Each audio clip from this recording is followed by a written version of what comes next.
My name is Christy Davis. I am originally from the US, and as of about 2 months ago, back in the US, which is quite an unexpected adventure. I spent more than 30 years in Asia.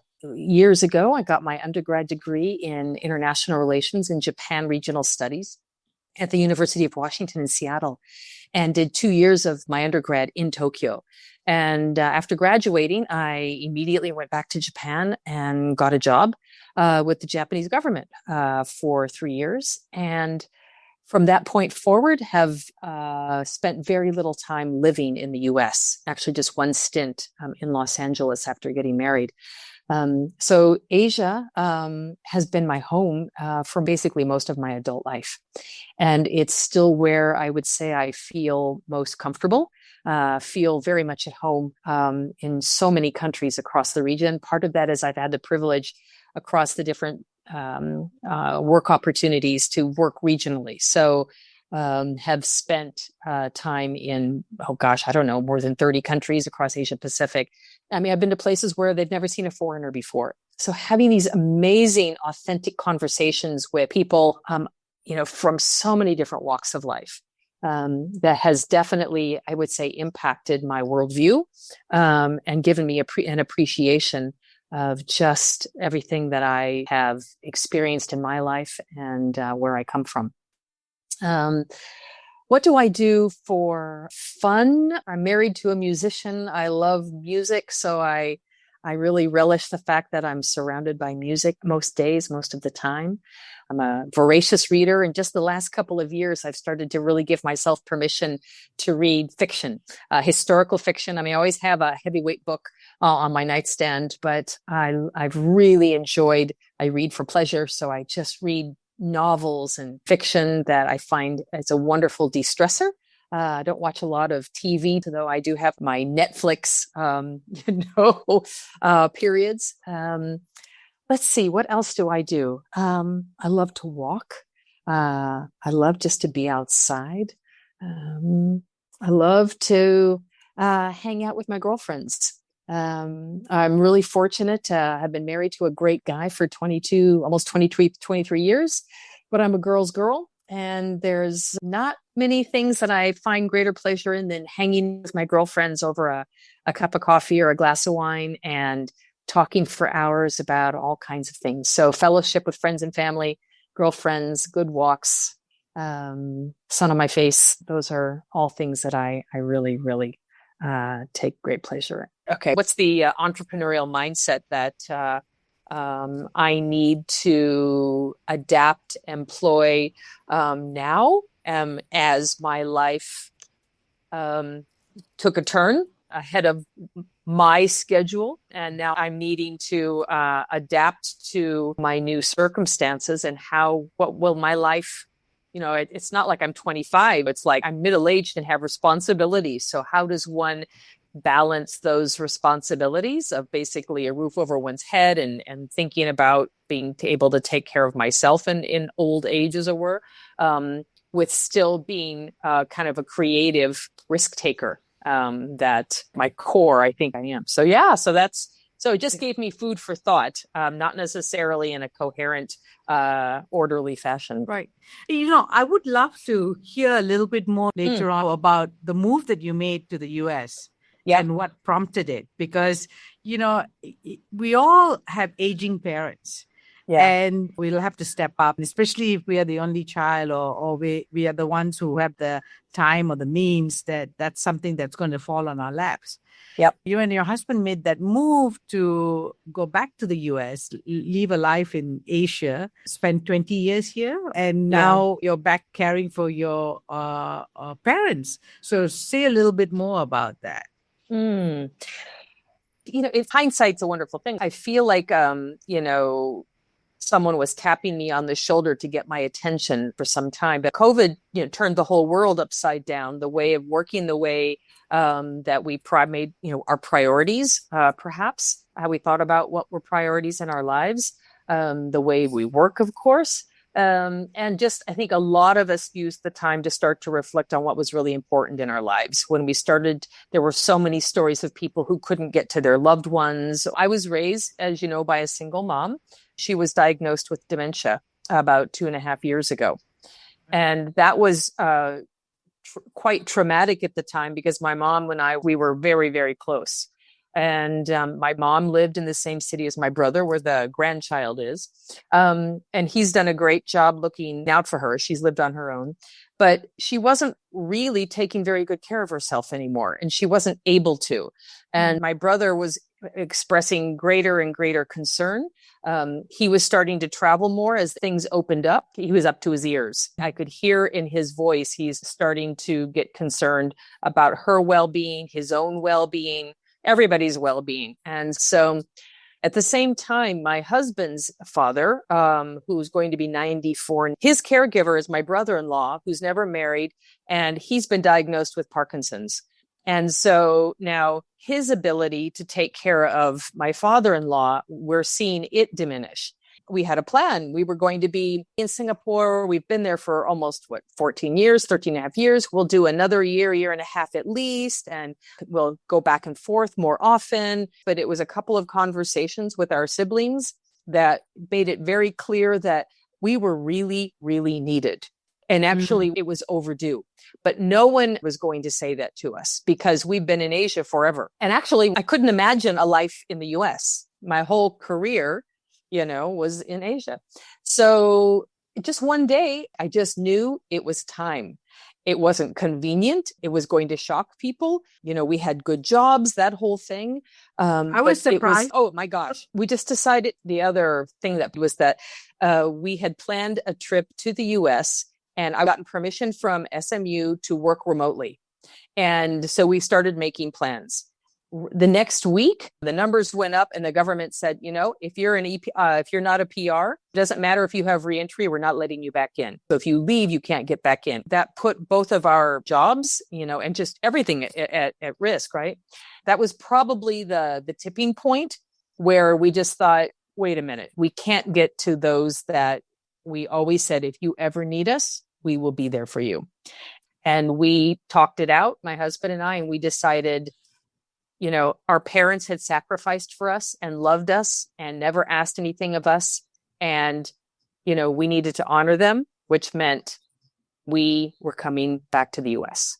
So we just made that decision and all of the implications of that and sat on it for a couple of weeks. And as absurd as it seemed to the outside world, we knew it was the right thing to do. And that was confirmed when a week after I saw my mom, right when I got back, she had a heart attack. And that exacerbated her dementia and she could no longer live by herself. So I moved in with her. It's easy now to see it's a darn good thing that I'm here. You're pointing to several things here that I want to underline. And one of the things is the impact of COVID on so many people. Yeah. And, especially for people who are on, whether it was EP or work permit, and were in some ways discriminated more in being connected to their loved ones. And I never realized the extent of it. And, thank you for sharing that. But one of the things is that you're someone who, if you say something, right, like you said to your brother and you said to your spouse and you said to your mother, if you need us, we'll be there for you. That's something that you're going to honor no matter what. And, time and time again, that's been Christy and her life, whereby you have this great responsibility or this huge commitment to ensuring that whatever you promise, whatever that you've committed to, you want to actually have that show up in reality. So when you look now at, let's say, your career, would you say that this was one of those things that made you successful? Oh, I think keeping your commitments, no matter how big or small, it's the foundation of trust. And I look at my career and I see so many times when I said, sure, I'll do that, or yes, I'll follow up, and I didn't. something else got in the way. And that breaks my heart. And so that's really interesting that you say that. I definitely blown it on even small things. Oh, it just kills me that I have been untrustworthy, even with a small promise like that. So that's actually something that I've been thinking a lot about, interestingly, as I move forward, is how can I declutter my life a little bit? Because I do tend to run on empty. My husband calls me a time optimist, which is just a really, really nice way to say, for heaven's sakes, you're cramming too many things in. And I tend to run, a little bit late all the time. And that's so disrespectful as well. So I see this as an opportunity to leave one thing off the plate so that then everything else on that plate is done well and done on time. So all that to say, I think it's critical for anyone to be successful. Actually, in professional or personal relationships, is to keep your word, whether it's something really small or whether it's something really significant. Yeah, that's right. And Chris, my experience, whether it's with you or even with myself, sometimes, we do find it difficult to say no. Maybe that's also the unfortunate stress factor, because we want to say yes to almost anything. Yes. Yeah. That's so funny. I started to give myself only a certain number of yes cards per week. And I literally had like pieces of paper on my desk.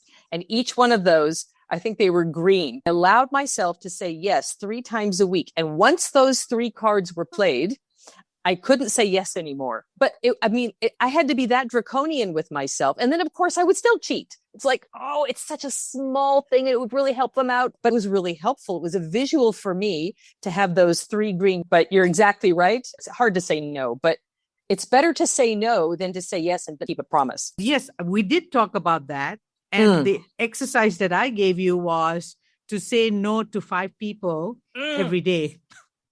But that killed me. But I like your yes activity. Yes. I mean, I'm going to try that next time with someone else.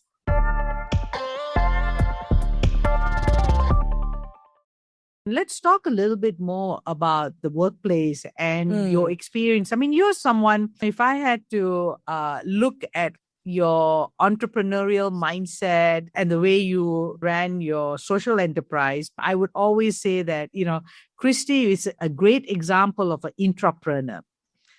Because, you're someone who has these big, bold, audacious ideas, and you're willing to put your heart and soul to get them off the ground.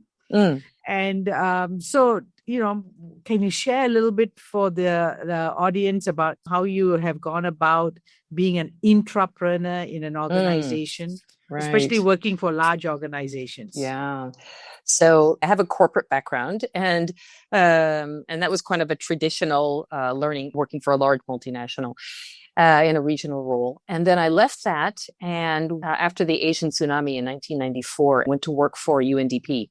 And that introduced me to the whole world of development and the humanitarian space. Fell in love with that. From there, I'd set up my own consultancy for about 7-8 years. And so it's interesting. I would have never described myself as an entrepreneur or having an entrepreneurial mindset. But if I look back on my life, it's been nothing but risk-taking.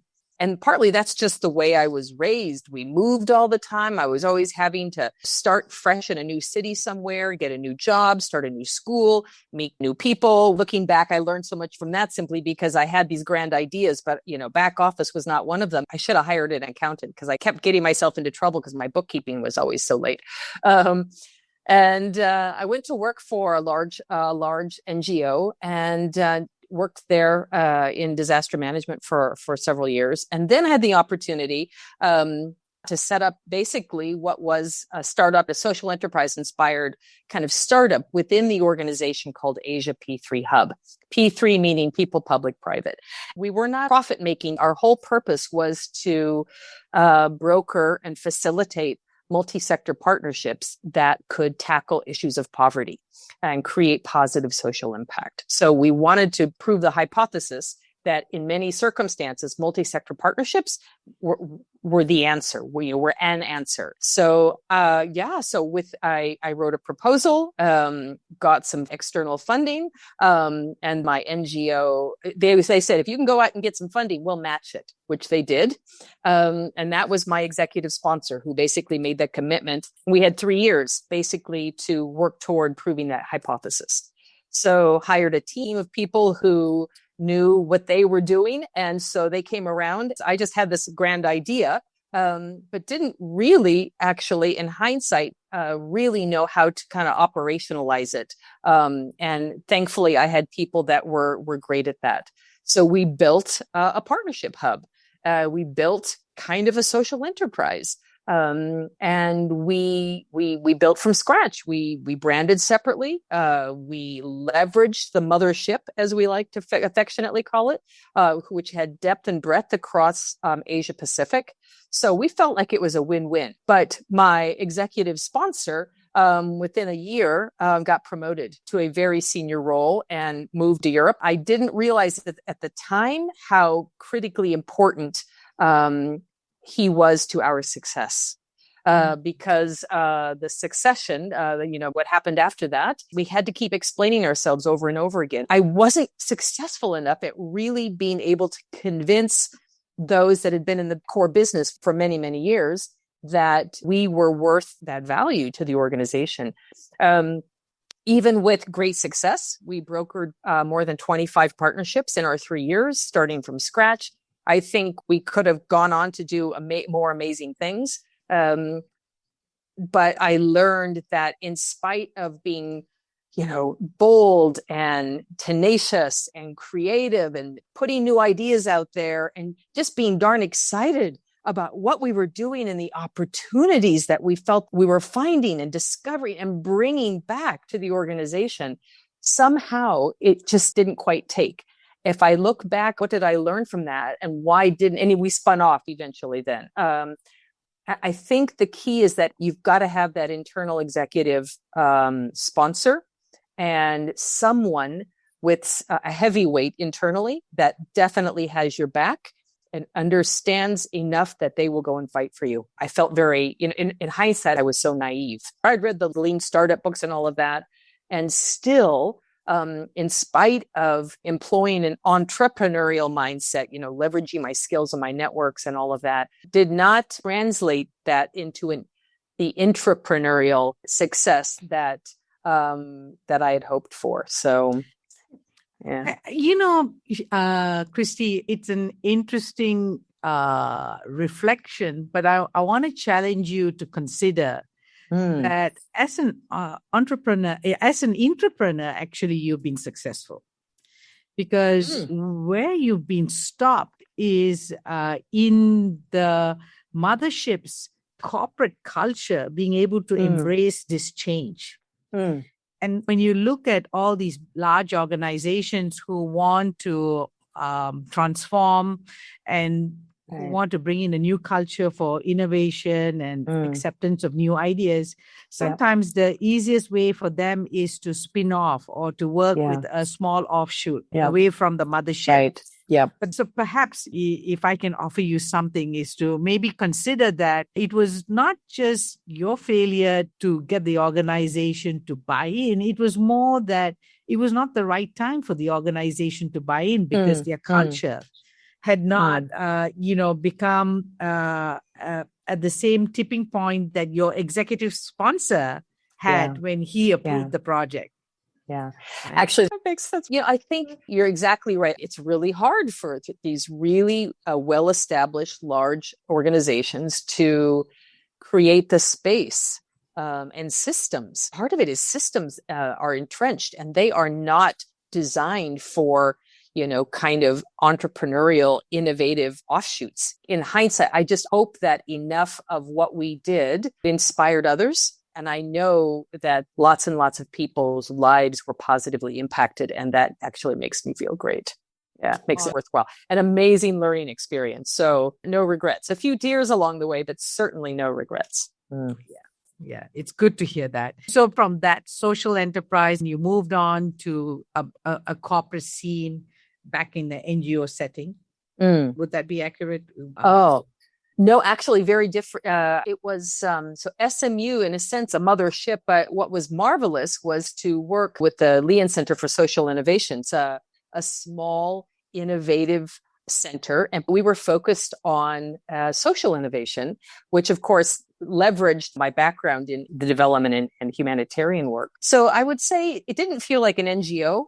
For me, it was definitely a fresh experience to work for an academic institution. There was always that academic rigor. Everything we looked at needed to be evidence-based insights that could then be transformed into practical actions and put in the hands of practitioners that could do something to add their value and do something that would create positive social change. So it was an amazing 2 years. I learned so much working in a new environment like that, met amazing people, really, really enjoyed the work tremendously. But I would say it had a very, very different vibe than an NGO. So I got to do the corporate thing. I did the UN thing, did an NGO thing. And then I got to spend a couple of years working for a university. So, pretty exciting. I've been very fortunate. That's right. Because it's allowed you to look at different business models, so to speak. So what's a new trend that excites you? It seems to just be such a challenge for everyone that it sounds like it's new. And that is multi-sector, tri-sector collaboration and cooperation. So, it's not new in the sense that there's evidence of it. We've been talking about, the public, private, and social sectors pooling their resources, collaborating with putting their unique value propositions together and pooling those so that a solution for whatever it is that they're partnering for can be created. The sum of the parts is greater than the whole. So therefore, I think it's still seen as a remarkable, innovative way to tackle complex issues. That's right. So let's move on to a little in terms of looking at, as an entrepreneur, what was that one thing that helped you to succeed? And what would that be that you could recommend to the audience here?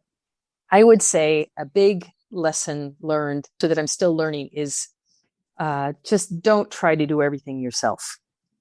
I think there's a danger for entrepreneurs, an organization to be personality driven. Obviously, the Elon Musks, or even the Steve Jobs. Apple's done a remarkable job, even though Apple was so associated with Steve Jobs, that organization has continued to thrive, regardless of what you think of of some of the ways that they work. Elon Musk. If Elon Musk is not at the head of Tesla and in his other companies, would they thrive and survive? I'm not sure, because he's such a huge personality. So I think that's one of the dangers of a dynamic, amazing visionary leader, is they surround themselves and empower their team to a point where if they go away, that the organization can continue to flourish. I think, to me, that is whether or not a leader is a true successful leader. So don't try to do everything yourself. Surround yourself with people that have skills different than you. I think diversity is so important. Oh, yes. I think that's an important piece about being able to empower the people in your teams to make the decision, giving them the decision rights. Often, yes. Most entrepreneurs actually hold on very closely the decision rights, and they want to control everything. So right. And I think they should be pushed down as far as they can be responsibly pushed down, and be as flat as you can, more nimble. I can see times where if I had to do the approval, then everything slowed down because I would hold things up, right? No, push it down, empower people, and then trust them to make the decision. And if there's a mistake, you learn from it and you move forward. I also want to ask one more question on this big topic, is that how do you keep your people or your team motivated? Because you've worked with people in all age range. So how do you do that? Oh my gosh. I've become a real believer in intergenerational teams. And I think now, as a middle-aged person, having friends and colleagues in their 20s and 30s and 40s, and then I have mentors and worked with people that are in their 70s. It's just this amazing range of ages. And oh my gosh, there's so much to learn from one another. And I love the energy and the ideas of my younger colleagues. I think part of it's giving your colleagues the space to put their ideas on the table so that they know that their thoughts, their ideas, the ways they work are valued. And that's tough sometimes because my formative years, my 20s and 30s were in an American multinational. There's a very specific way of working. And there's a pecking order to things, and there's protocols, whether they're written or unwritten. So I still carry that baggage in a sense with me, but the youngsters, they work very differently. What they wear, the way they talk. And for me, it would be disrespectful to address people sometimes the way they do. And yet it's the way they write emails, and oh my goodness. But instead of jumping in with a judgment or comment, just keep my mouth closed and allow the space. The other is make sure we hear them. I'm very consensus driven. My formative years, again, were in Japan. So I operate in a very Japanese style, which can be difficult sometimes when people just say, just tell us what to do. And lots of times, I would actually let me gather, the ideas from everyone, and we package it together. And then we put forward the approach moving forward. That was not always probably the best way when people wanted to be told what to do. And I think the third thing to keep people motivated is just to have fun, whatever that means. Think of different creative ways to make points. Wonderful. Let me just jump to a related point, and that is how do you actually find the right people to partner up with or to collaborate with? Right. I would say there's two key things that I look for. The first is I guess there would be red light. There's a misalignment of values. I've learned this the hard way where I hire someone or someone's on the team, or perhaps it's a peer, a colleague, or a partner. And the skills, the intention, what we want to achieve together is there. The talent is there. But the values are not there. And if there's a misalignment of values, it doesn't matter how skilled or smart or well-connected that individual is, it will rupture. And unfortunately, I've had relationships that have been broken irretrievably. You don't have to believe in exactly the same things. You can be very, very different, but the alignment of values is so important.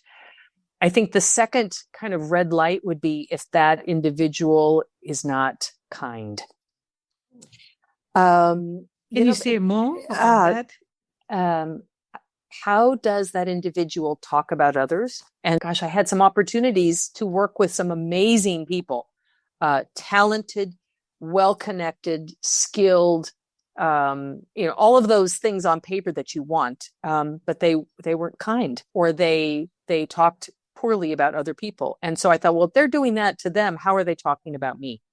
And so those would be the two things that I would look for, misalignment of values and a lack of kindness. And I've learned the hard way on both accounts that they just doesn't work. Yeah. Life's too short. That's true. That was very well said. So now let's move on to what you would advise our listeners in terms of how to succeed as a woman in management and leadership structures. Someone who is young, who's moving up the corporate ladder, someone who is midway, from your own experience and what you've observed, and in terms of what they can do to create their own support structure. I look back at my multinational days, my 20s and 30s, and, meaning women, young women did not have the resources that women today have. There was no mentoring or coaching programs, and almost all of the individuals in charge and in positions of authority were men.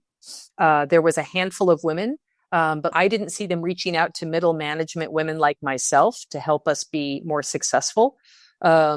And I mean, I look at the opportunities for women now. Number one thing for me is mentoring and coaching. Most organizations of size now offer them, or at least introduce the idea of where a female manager can find that resource and avail of that. So that would be the first thing, is go out and find it. The second thing is help other women.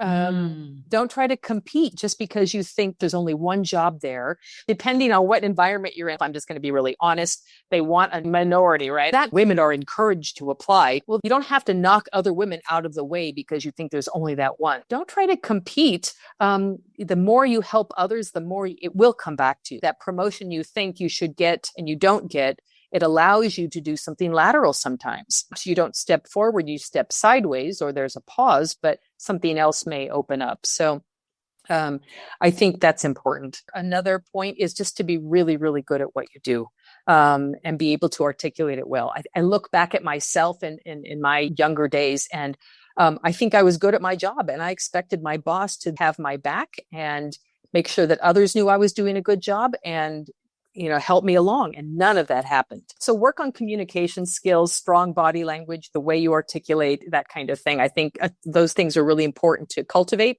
And if they don't come naturally, then get some help, get a coach. It's just really be confident, know yourself. And eventually, over time, a step at a time, the vision of who you want to be, it does turn into a reality. Yeah. Wonderful. Well, let's move on from here to crisis resilience. Do you think that you built up resilience as a result of dealing with the personal crisis so early?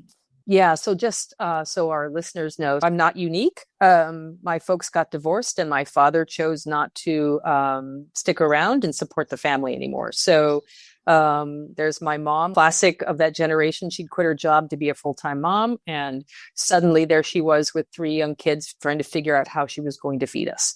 And so as the eldest, I was 13 and just old enough then to understand what was going on. And, you at the time, you just do the next thing because quitting's not an option. So I got a job. I worked illegally. 13. Yeah.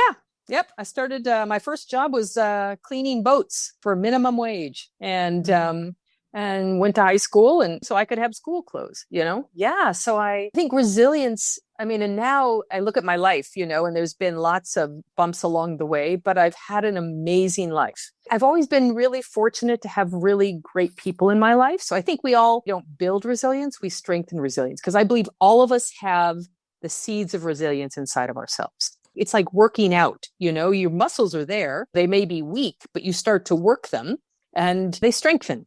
So I think resilience is a very similar concept. So you strengthen it and just kind of get over the fact that life's not fair. So, you take a deep breath, you plug in and you tap, you plug into great friends or whatever it is in your life that whether it's you're a person of faith or you pray or you have quiet time or you meditate or you go for a long walk or you listen to music. Whatever it is that can fill your soul, even if it's just a little bit, do the next thing. And sometimes the next thing is just do something for somebody else. And I promise you, it'll make you feel much better. So Ramesh, you've been one of those people for me. Sometimes when I was kind of feeling like I was a total loser on some days, you would be straight with me and say, well, you could look at it like this. You need to say no to more people every day or every week, whatever it might be. You always had a word of kindness or a word of encouragement. And I would leave with a little bit more in my petrol tank. And so I think it's such an important quality in people. Just look around and see who could use a kind word today. But you definitely did that for me, probably in times that you had no idea about. So tough love sometimes, but the love was still there. And I so appreciated it. Oh, thank Still you. do. Honest and true. And sometimes it's good for us to get this feedback, right? Like right now you're telling me about this. And it's great that you are able to contextualize it as tough love. And sometimes, that tough love can have a different impact too. I guess it's at some level, it is also related to our own awareness about, our role and the actions that we had taken or not taken vis-a-vis the crisis that we are facing. It's interesting. If I look back, I have so many regrets. I have so many things that I would do differently. Small things, big things, medium-sized things. And sometimes there was a tap on the shoulder. And sometimes it's like someone will pop in front of your face or you'll think, and so you brush it off. And the number of times I haven't acted on that nudge or other things. And I just think, okay, start today. Just start today. Look forward. Don't spend time with all those regrets looking back. That we have a fresh start, the opportunity for a fresh start every single day. And that's so true. Every one of us has an opportunity to a fresh start. The moment we realize that, right. We just pick ourselves up and what we did before, well, yes, there's an impact of that consequence, but, we have a fresh start today. Yes. Into that new future. Yeah. I mean, I have some things I'm still trying to resolve from, I think, okay, how can I not get caught on those things and turning around and rehashing the past? How can I actually use it as a springboard of learning, to that fresh start so that the next time I respond differently or I act differently or I take the risk where I didn't take before or whatever it might be. I mean, I'm so grateful for fresh starts every day. And, it's lovely the way you put it because it's okay to make mistakes, but we shouldn't make the same mistakes over and over again. So there's some learning that we can take on from that past and bring it to the future. And dang it, I've still got a couple of areas where I do seem to make those same mistakes over and over and over again. And I think it's a lack of discipline. Some people in my life, they're marvelously disciplined. And I see that as an area for my own self-growth is just strengthening that discipline muscle. It's like exercise. So I'm still, I'm such a work in progress, but we all are. It's true. You're definitely a change maker and in some ways, even a game changer. So what would you like to share with the audience vis-a-vis thriving? How can they thrive in today's world of disruption? It's so interesting. Actually, you caught my attention, even with just the title of this age of disruption, when we talk about disruption. And the fact that we're all living through a pandemic, there's this constant volatility, the classic VUCA world, volatile, uncertain, complex, ambiguous that we talk about, right? There's disruption everywhere, constant change. And it's not going to go away. We're all yearning for this quote unquote new normal. We're waiting somehow that this pandemic's going to become an endemic and then we learn to live with it. And then the world normalizes, whatever that means. And I think that we're just going to continue to be more volatile. I mean, climate change and other massive issues of whether it's poverty, there's just so much. But in the midst of all of the chaotic nature of the world, doesn't matter what country you're in, how do we define? And I was doing some reading recently. It was on the Templeton Foundation. I was doing some research on a grant application. They actually have this amazing grant on innovation for human flourishing. And they talk about 3 components for flourishing: growth, resilience, and progress. All of the things that we've touched on here today.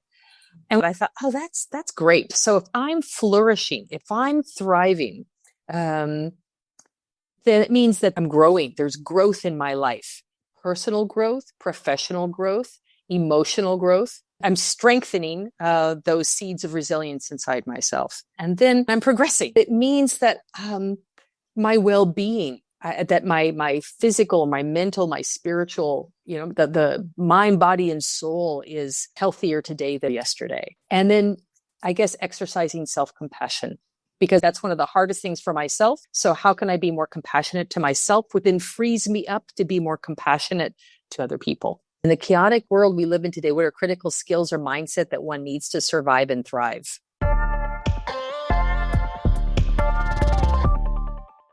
I was talking to a friend. She's the head of World Vision Indonesia, and she's the national director, an amazing woman. She told me about this book that she's been reading by a woman called Susan Beaumont. It's called How to Lead When You Don't Know Where You're Going. And it's targeted toward church leaders. The subtitle is How to Lead in a Liminal Season. And we are in this liminal season as leaders. She calls it this space in between. So we're in the midst of something that has ended and the new thing that's not quite ready to begin. So if I think about the pandemic, and then we're going to have this, supposedly this post-pandemic life, and we're in this in-between space, this liminal season. And how do we lead when we don't exactly know where we're going? And that really struck me about even myself as I've left behind, the surety of my world. I had a job, I had a place that I'd lived for a long time, and I knew how things worked. I knew how to navigate. And now I'm in this new season in a country that's my own, and yet I don't really know how things worked because I haven't lived here regularly in a very long time. So her advice is, number one, look for action and join it, as opposed to trying to come up with everything on your own. People are looking to us as leaders. You have all the answers. Tell us what to do. And so sometimes you have to have the courage to say, I'm not exactly sure what to do, but let's do this. Let's look for something and join it together. And there's power in that. I think the second thing is just do the next right thing. My mom always used to say, when I don't know what to do, I just do the next right thing. And I really like that, because then as a leader, you're using your skills of expertise and experience and discernment and wisdom to lead and guide your team and guide your people to do the next right thing. But I love the idea that we're in this liminal season, the space in between. We're in the midst of something that has been and has ended, and the new thing that's not quite beginning yet, not quite ready. So we're in this in between. But how do we thrive and flourish when we're in the midst, of these two seasons? It can be disorienting to be in between. And yet I found that actually kind of an interesting concept and quite useful. Yeah, I think it is very interesting. How do you thrive during a transition? And there is no certainty of what that next thing is going to be. We are clear that this is not what we want to be. There's an article I read by a psychologist in some magazine years ago, and she describes kind of a similar idea where you are and you want to go somewhere, but you don't know where that is. She described it as like you're standing on the shore of the sea, and all you see is the sea in front of you. And you know that there's land somewhere on the other side of the horizon, and there's probably a lighthouse, and there will be a beacon of light, but you don't see it. The key is to get in the boat and start to row, because once you start to row in that general direction, eventually you're going to see a glimmer of light, and then you'll see the lighthouse, and then you'll see the land on which the lighthouse is sitting. But until you actually start to row, the inertia is a killer. You're just sitting there, not going anywhere. So I feel like now I have this wonderful, exciting time of taking care of my family. I'm unexpectedly here in the US. I have no idea really what next, but I'm in the boat and I'm rowing, and I know I'm in the right place doing the right thing for my family, and the rest will come into view. I have no doubt. It's a bit scary, but it's exciting at the same time. And because I'm rowing, those muscles in my arms are strengthening. So you could argue that goes back to, how does resilience get strengthened? You just have to be, putting into practice. Row your boat. I love that. The only way you can change your future is if you are in the thick of the present. Yeah. And you are working on it, because then you will see where, like you said, is that lighthouse.